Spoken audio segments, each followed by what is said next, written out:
Pengamat politik Rocky Gerung turut menanggapi hasil quick count Pilkada Jakarta 2024, di mana pasangan Ridwan Kamil atau RK Suswono kalah dari paslon PDIP Pramono Anung Rano Karno. Menurut Rocky Gerung, Presiden ke-7 Republik Indonesia Joko Widodo telah merugi hingga ratusan miliar rupiah. Rocky Gerung dalam tayangan kanal YouTube pribadinya pada Kamis 28 November mengatakan bahwa Jokowi telah tekor secara finansial setelah pasangan calon gubernur calon wakil gubernur yang didukungnya kalah versi quick count atau hitung cepat.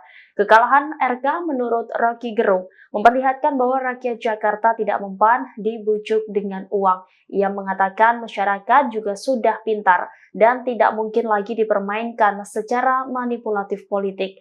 Lanjut Rocky Gerung, PDIP sudah mempersiapkan dari awal menduga bahwa Jokowi akan mengacak-acak Jakarta.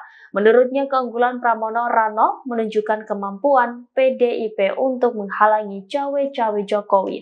Rocky Gerung menilai hasil Pilkada Jakarta kali ini juga menunjukkan bahwa warga tidak memilih calon yang didukung Jokowi.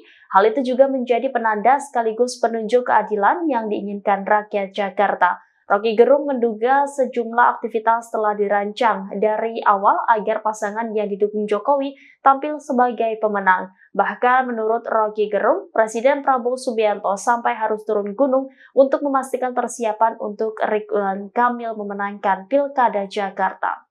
Download Tribun X sekarang, menghadirkan lokal menjadi Indonesia.